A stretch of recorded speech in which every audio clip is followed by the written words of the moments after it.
ही आहे 15 वर्षीय रुचिता सिंह. तिने दिल्लीतील विद्यार्थी आंदोलनादरम्यान पंतप्रधान नरेंद्र मोदींविरोधात अपशब्द वापरले होते.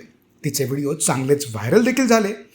दरम्यान रुचितावर FIR दाखल झाल्यानंतर तिने सोशल मीडियावर माफी मागितली आहे. यावर तीव्र आक्षेप घेत कॉक्रोच जनता पार्टीचे अध्यक्ष अभिजित दीपके यांनी सवाल उपस्थित केला आहे. जर शिवीगाळीवर कायदेशीर कारवाई होत असेल तर वर्षानुवर्ष सोशल मीडियावर महिलांना गलिच्छ शिव्या देणारा भाजपचा IT सेल आणि नेत्यांवर कारवाई कधी होणार?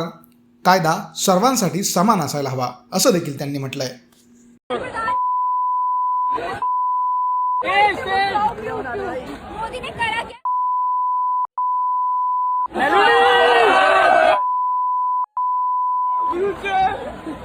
मोदी अगर तूने रिजाइन नहीं करा, दिख रहा है चप्पल दिख रही है.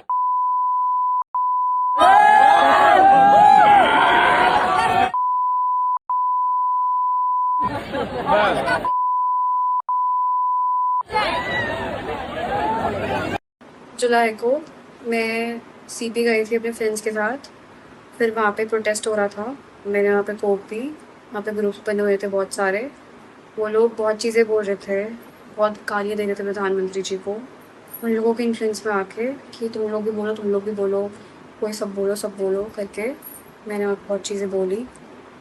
मैं भी मात्र 15 साल की हूँ. मैंने जो करा वो माफ़ी के लायक नहीं था.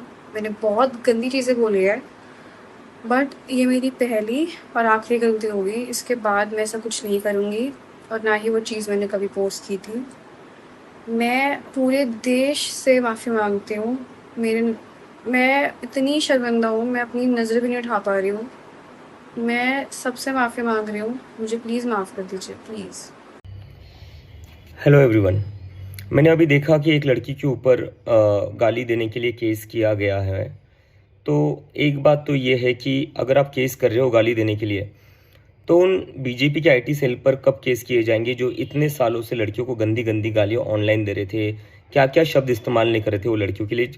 कहीं से भी वो इज्जत नहीं कर रहे थे लड़कियों की. और वो लोग प्राउडली अपने बायो में लिखते थे फॉलोड बाय PM मोदी. ऐसे लोगों ने लड़कियों को गंदी गंदी गालियाँ दी है. उनके ऊपर केस कब होंगे? और बात बस बीजेपी IT सेल तक नहीं है.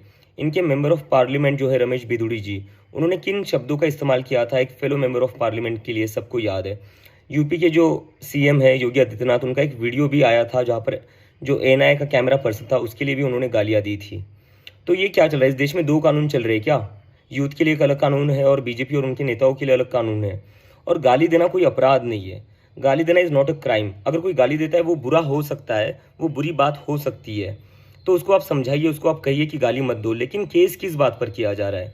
अगर गाली देने पर केस करना पड़े तो सबसे ज़्यादा केसेस जो होंगे वो बीजेपी IT सेल पर होंगे, क्योंकि सबसे ज़्यादा औरतों को गंदी गंदी गालियाँ उन्होंने ही दी है. और बीजेपी के नेताओं पर होंगे जिन्होंने इतनी गंदी गालियाँ इतने सालों से दी और पार्लियामेंट के अंदर भी दी है.